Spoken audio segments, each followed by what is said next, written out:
और इस युद्ध के बीच ट्रंप के यू टर्न को लेकर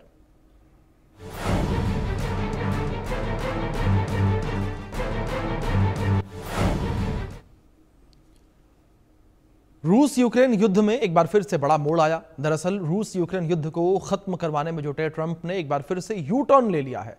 ट्रंप ने रूस यूक्रेन युद्ध को समाप्त करने के प्रयासों में सीधे हस्तक्षेप से पीछे हटने का फैसला लिया है।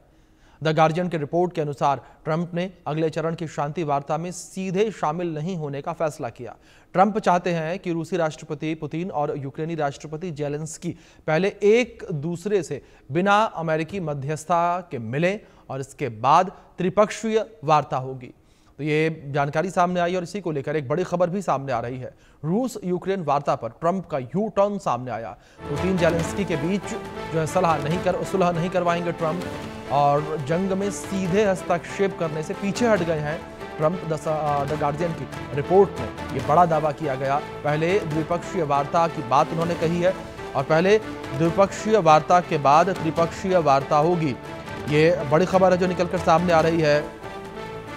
तो ट्रंप एक बार फिर से यू टर्न लेते नजर आए हैं और जिस तरीके से अक्सर हमने देखा है कि ट्रंप जो है वो अपनी बातों से अपने फैसलों से पलट जाते हैं। अब ये नया मामला सामने आया। ट्रंप जो है वो रूस यूक्रेन जंग के बीच से हटते नजर आए हैं और ट्रंप ने ये कहा है कि वो पहले चाहते हैं कि रूस और यूक्रेन द्विपक्षीय वार्ता करे और रूस और यूक्रेन की बात के बाद त्रिपक्षीय वार्ता होगी, यानी कि सीधे हस्तक्षेप से उन्होंने मना किया। लेकिन अभी तक हम ये देख रहे थे कि लगातार जो है डोनाल्ड ट्रंप ये कोशिश कर रहे थे कि जंग वही रुकवाएं सीधे हस्तक्षेप से।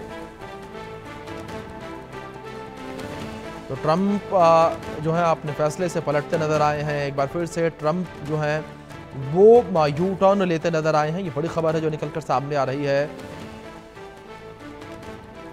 यहाँ पर रूस यूक्रेन वार्ता के बीच से यहाँ पर ट्रंप ने यू टर्न ले लिया है। पुतिन जेलेंस्की के बीच सुलह ट्रंप नहीं करवाएंगे। ये बड़ी खबर है जो इस बीच निकलकर सामने आ रही है और ट्रंप ने सुलह करवाने से ये इनकार किया। ट्रंप का कहना कि पहले द्विपक्षीय वार्ता से पहले जो है त्रिपक्षीय वार्ता से पहले द्विपक्षीय वार्ता हो। ट्रंप का यू टर्न, उसको लेकर बात करेंगे, जहां द गार्जियन की रिपोर्ट में एक बड़ा दावा किया गया है। रूस यूक्रेन वार्ता पर ट्रंप ने यू टर्न ले लिया है। ये एक अपडेट निकलकर जिस तरीके से सामने आई है, रूस और यूक्रेन शांति वार्ता से पीछे हटे हैं। ट्रंप ने कहा है ये अगली चरण की वार्ता में शामिल नहीं होने की रणनीति ये बनाई गई है। ये नया प्लान कह सकते हैं कि ट्रंप का सामने आया है। पुतिन और जेलेंस्की के बीच ट्रंप सुलह नहीं करवाएंगे। जंग में सीधे हस्तक्षेप करने से ट्रंप पीछे हट गए हैं।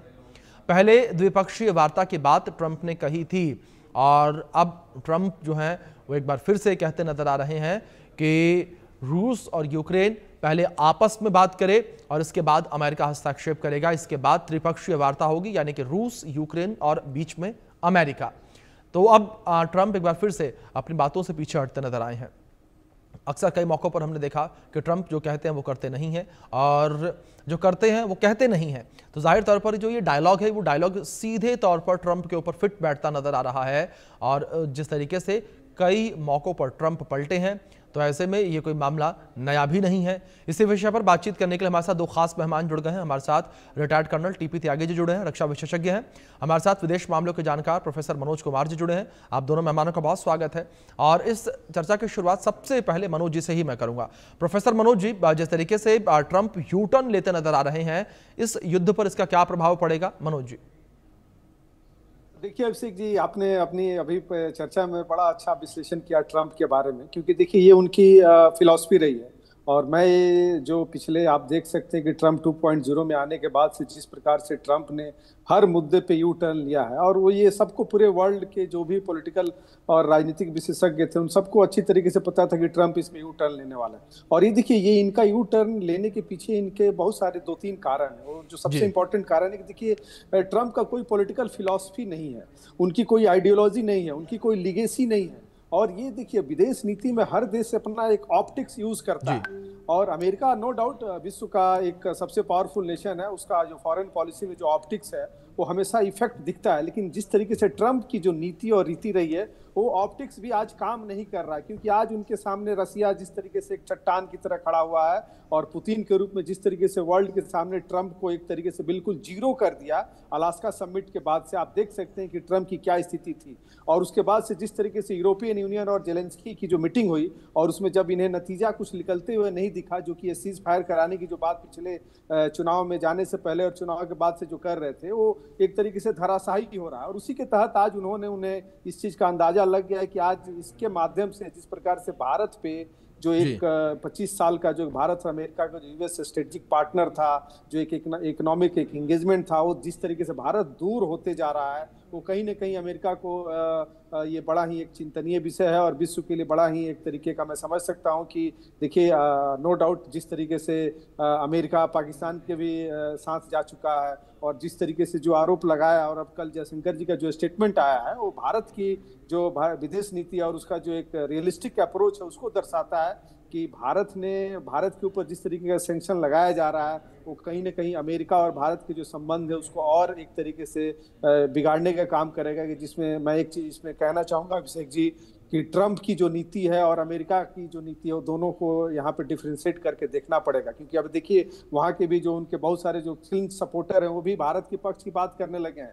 जिस तरीके से वहाँ का इकोनॉमिक क्राइसिस देखने को मिलेगा आने वाले समय में, क्योंकि जिस प्रकार से भारत के ऊपर टैरिफ लगाए हैं, तो मुझे लगता है कि बहुत सारे ऐसे कारण हैं। क्योंकि एक तरफ वो चाइना को भी इंगेज करना चाहते थे भारत के माध्यम से, लेकिन आप देखिए पिछले एक सप्ताह के अंदर में जिस तरीके से वर्ल्ड पॉलिटिक्स में चाइना और भारत का जो ऑप्टिक्स जिस तरीके से आगे आया है, तो मैं बिल्कुल इसको सही मानता हूं कि भारत अपनी रणनीति को ध्यान में रखते हुए और नेशन फर्स्ट और नेशनल इंटरेस्ट को ध्यान में रखते हुए अगर अमेरिका कोई ऑप्टिक्स यूज कर सकता है तो भारत भी। बिल्कुल मनोज जी, जिस तरीके से आपने जिक्र किया कि जो ट्रंप हैं वो कभी भी अपने फैसले पर स्ट्रिक्ट नहीं रहते, कोई आइडियोलॉजी नहीं है उनकी, और इसी बीच हमारे साथ बात करने के लिए टीपी त्यागी जी भी लगातार बने हुए हैं। त्यागी साहब, जिस तरीके से ये ट्रंप ने मध्यस्थता करने से इनकार किया है, क्या आपको लगता है कि ट्रंप की जब इन्वॉल्वमेंट थी तब युद्ध धीमा था, और अब उनकी इन्वॉल्वमेंट खत्म हो गई तो युद्ध जो है और आक्रामक होता नजर आएगा?